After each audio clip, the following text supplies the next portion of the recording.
Shalom Elohim, haleluya, puji nama Tuhan. Semangat pagi Bapak Ibu Saudara yang dikasihi Tuhan kita, Yesus Kristus.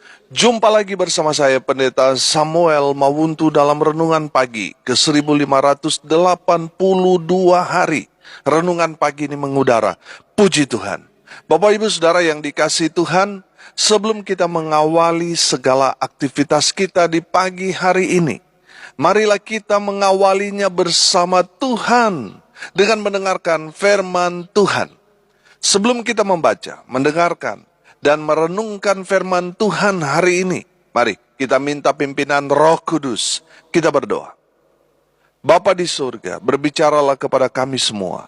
Pakai firman Tuhan ini untuk menegur kami, menasihati kami, menguatkan kami, meneguhkan iman percaya kami, dan menuntun kami, supaya kami terus berjalan di jalan Tuhan yang benar. Dan pakai firman Tuhan ini untuk memberkati kami semua.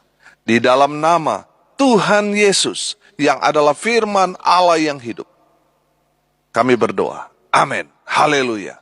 Mari buka Alkitab kita dalam kitab Amsal. Kitab Amsal pasal 19 ayat 21 sampai ayat 23. Demikian firman Tuhan. Banyaklah rancangan di hati manusia, tetapi keputusan Tuhanlah yang terlaksana. Sifat yang diinginkan pada seseorang ialah kesetiaannya. Lebih baik orang miskin daripada seorang pembohong. Takut akan Allah mendatangkan hidup, maka orang bermalam dengan puas tanpa ditimpa malapetaka. Haleluya. Bapak Ibu Saudara yang dikasihi Tuhan, mari kita dalami kebenaran firman Tuhan ini. Kita mau belajar ayat demi ayat. Ayat 21. Banyaklah rancangan di hati manusia, tetapi keputusan Tuhanlah yang terlaksana. Haleluya. Bapak Ibu Saudara yang diberkati Tuhan, saya percaya kita semua pasti punya banyak rencana. Baik apa yang akan kita kerjakan, lakukan di hari ini, kita mau ketemu dengan siapa, bisnis apa yang akan kita mulai, bagaimana nanti acara pernikahan saudara, dengan siapa saudara menikah, bagaimana acaranya, bagaimana nanti dengan masa depan anak-anak saudara, dan seterusnya.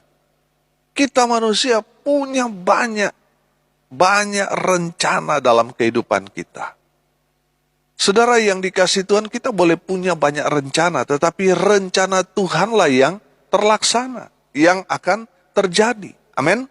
Pertanyaannya, apakah kita boleh punya rencana yang wah-wah, Pak Pendeta? Boleh. Kita semua bebas punya rencana, bebas. Betul? Silakan saudara punya banyak rencana, tetapi ingat, rencana Tuhanlah yang terjadi.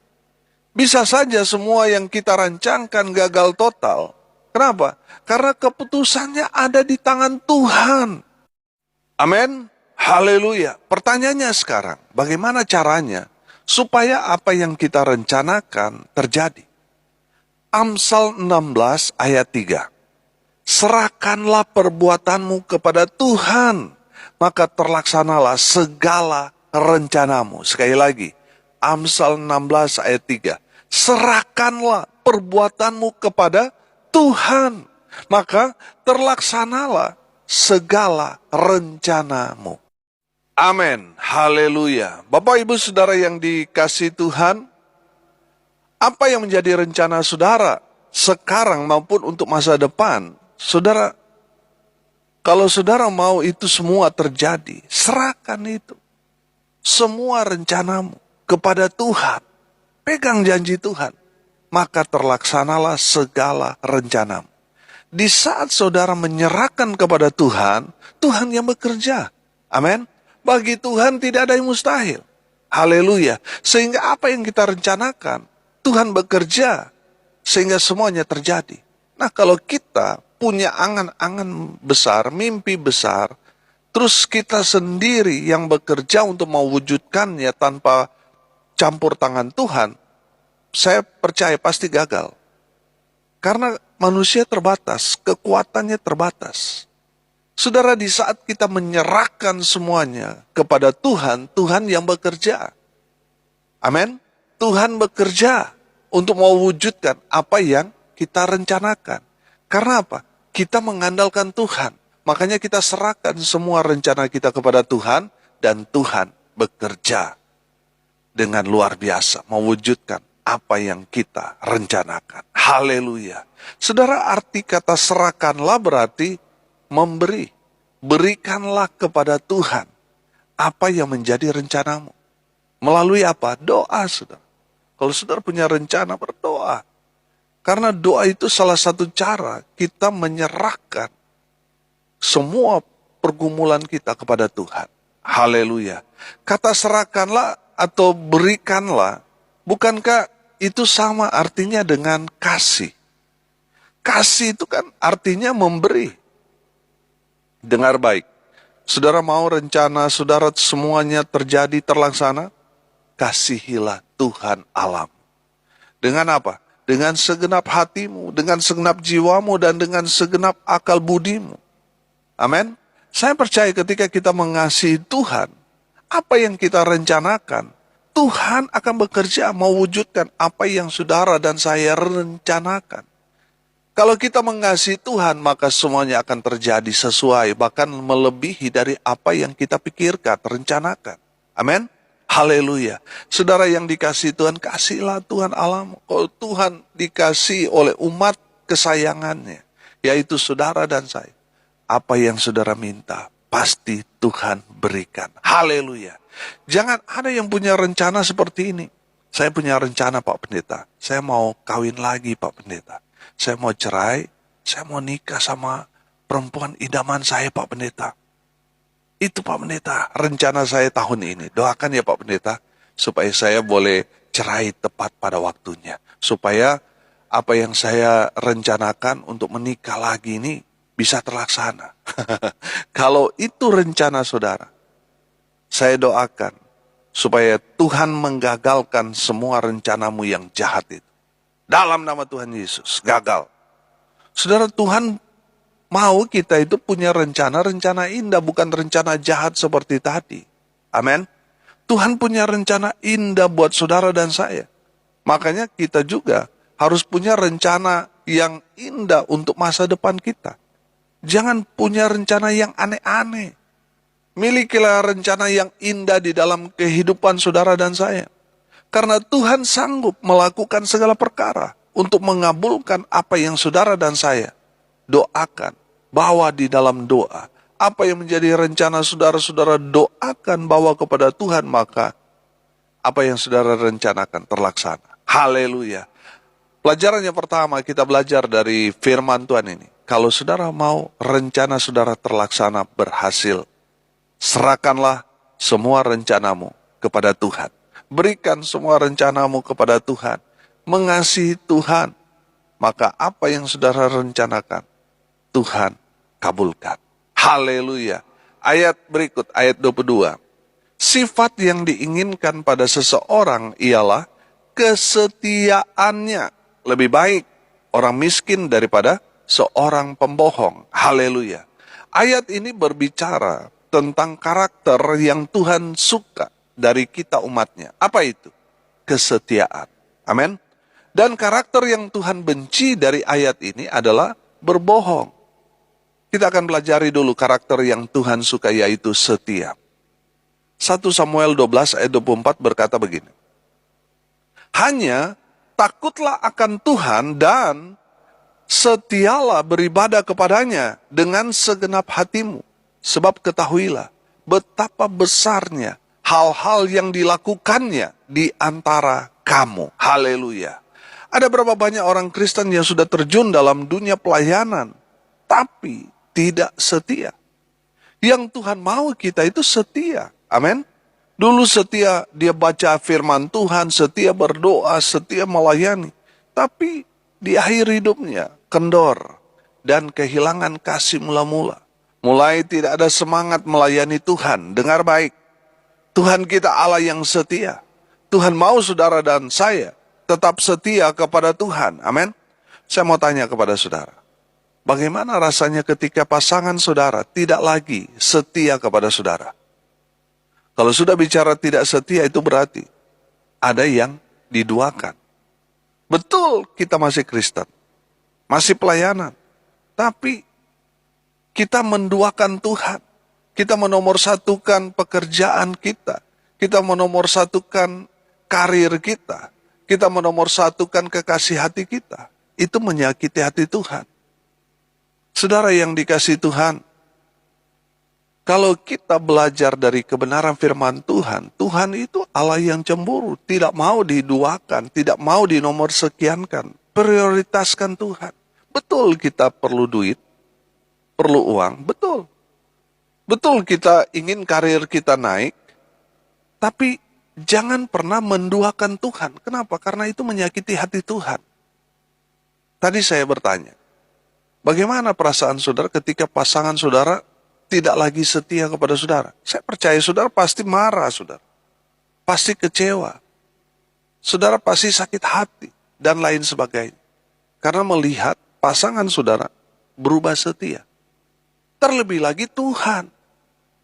Tuhan sakit hati ketika kita menduakan Tuhan.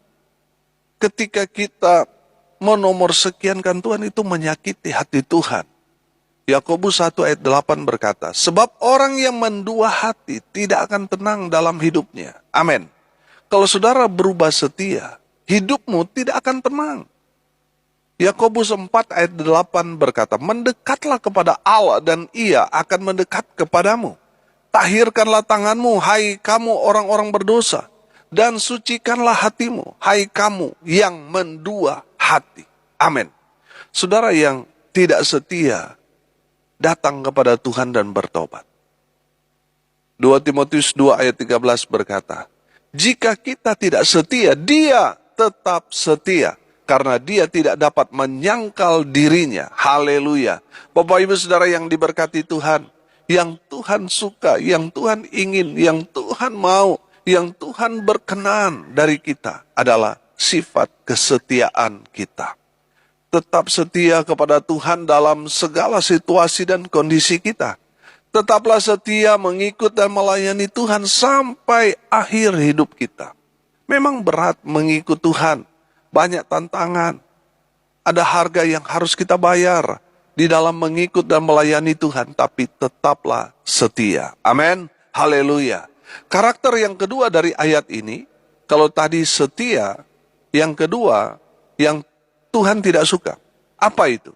Berbohong. Lebih baik orang miskin daripada seorang pembohong. Bapak Ibu Saudara yang diberkati Tuhan, Tuhan mau saudara dan saya hidup apa adanya. Amin. Hiduplah sederhana. Lebih baik apa adanya kita daripada kita berlagak kaya tapi sebenarnya kita tidak punya apa-apa. Ada berapa banyak orang yang hidupnya melebihi dari kemampuannya. Hidup tidak punya tetapi berlagak kaya, akhirnya menyiksa diri sendiri. Tidak usah membohongi diri kita sendiri dengan menjadi seperti orang lain. Jangan, gak perlu. Jadilah dirimu sendiri apa adanya. Itu yang Tuhan mau. Amsal 8 ayat 13 berkata, takut akan Tuhan ialah membenci kejahatan. Aku benci kepada kesombongan, kecongkakan, tingkah laku yang jahat, dan mulut penuh tipu muslihat. Amin. Bapak Ibu Saudara yang dikasihi Tuhan, Tuhan benci orang yang punya mulut penuh dengan tipu muslihat. Tuhan paling benci itu. Makanya no tipu-tipu. Jangan tipu-tipu. Amin. Kalau ada dari saudara yang masih suka tipu-tipu, itu dosa yang Tuhan benci. Bertobatlah. Amin. Saudara yang diberkati Tuhan, pelajaran yang kedua yang kita dapat dari kebenaran firman Tuhan ini, yang kedua, hiduplah setia karena itu yang Tuhan suka. Jangan hidup dalam tipu-menipu, saudara. Tuhan paling benci dosa tipu-tipu, yang suka bohong. Tuhan benci. Bertobat. Ayat selanjutnya, ayat 23. Takut akan Allah mendatangkan hidup, maka orang bermalam dengan puas tanpa ditimpa malapetaka. Haleluya. Bapak Ibu Saudara yang diberkati Tuhan, beberapa waktu yang lalu dunia gempar dengan virus corona. Bahkan ada gereja yang tidak melaksanakan ibadah sama sekali. Tutup.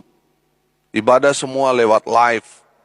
dan seterusnya. Saya teringat dengan khotbah saya beberapa waktu yang lalu tentang Tuhan Yesus meredakan angin ribut. Tuhan Yesus menegur murid-muridnya karena mereka ketakutan ketika badai menerjang mereka. Mereka kemudian membangunkan Tuhan Yesus dari tidurnya dan berkata, "Guru, engkau tidak peduli kalau kami binasa." Tuhan Yesus bangun dan kemudian meredakan angin ribut itu dan menegur mereka dengan berkata, "Mengapa kamu begitu takut? Mengapa kamu tidak percaya?" Amin. Bapak Ibu Saudara yang diberkati Tuhan, corona ini ibarat badai yang menerpa dunia ini. Tapi sekali lagi firman Tuhan yang mengingatkan kita, kalau kita hidup takut akan Tuhan, maka kita akan tetap hidup. Amin. Bukan takut kepada coronanya, tapi kita harus takut kepada Tuhan. Amin. Karena mau bilang mati, saudara, mau kena corona atau tidak, orang semua pasti mati, saudara. Lebih baik kita mati dalam kondisi hidup takut akan Tuhan. Amin. Karena kalau kita dalam kondisi seperti itu, hidup takut akan Tuhan, surga sudah pasti menjadi bagian kita. Amin. Kalau kita hidup takut kepada corona ini, saudara, sehingga saudara luntur atau pudar iman percaya saudara kepada Tuhan, saudara sia-sia hidup di dunia ini. Karena apa, saudara? Karena keraguan saudara, ketidakpercayaan saudara, karena rentannya iman saudara itu membuat saudara tidak diselamatkan. Saudara, Tuhan mau saudara betul-betul hidup takut akan Tuhan. Amin. Saya percaya tanpa corona pun orang bisa mati. Walaupun kita kena corona, ada banyak yang hidup. Ada banyak yang kelihatan segar, saudara. Tiba-tiba mati mendadak. Jadi mau ada sakit penyakit atau tidak, kita pasti akan mati, saudara. Mati pastinya waktu Tuhan yang menentukan. Amin. Dengar baik, kalau kita hidup takut akan Tuhan, jangan takut sama apapun. Kenapa? Karena virus itu yang akan mati di tangan kita orang percaya. Tahukah saudara bahwa ada virus yang lebih berbahaya daripada virus yang berkembang beberapa tahun belakangan ini? Orang yang kena virus ini dijamin masuk neraka, saudara. Virus tidak percaya. Virus tidak percaya kepada Tuhan. Tanda-tandanya apa?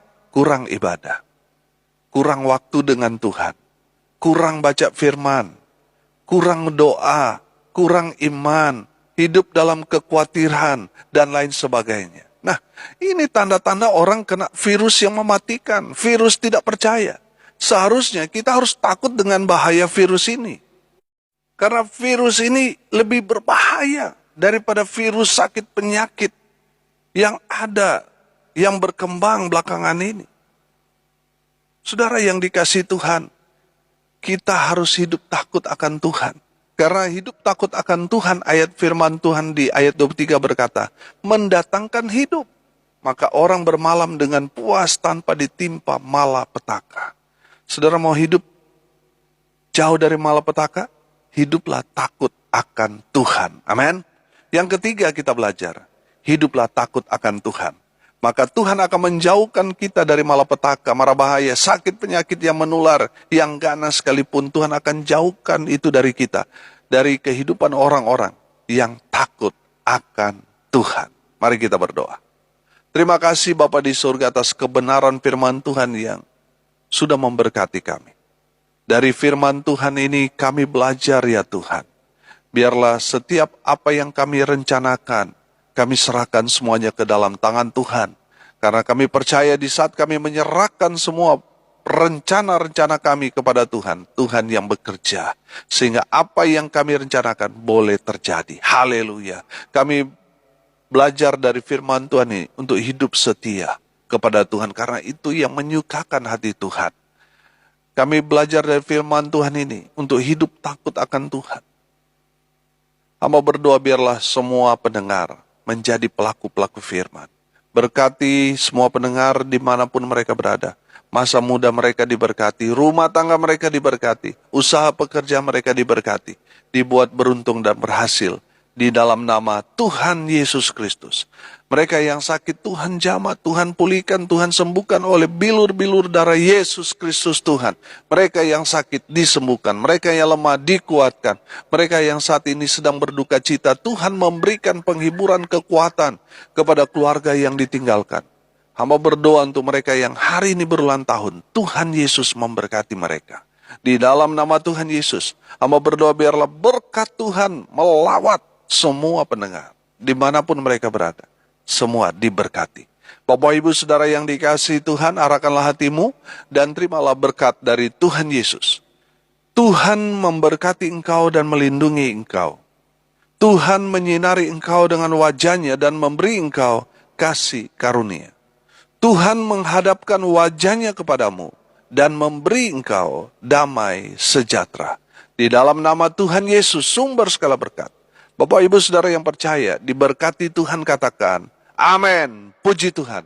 Bapak Ibu Saudara yang diberkati Tuhan, kalau saudara merasa diberkati melalui renungan pagi ini, bagikan juga kepada saudara-saudara yang lain, supaya mereka juga diberkati. Karena untuk itulah kita dipanggil, untuk jadi berkat. Salam kasih dari Bali, saya Pendeta Samuel Mawuntu. Sampai jumpa besok pagi. Tuhan Yesus memberkati kita semua. Haleluya.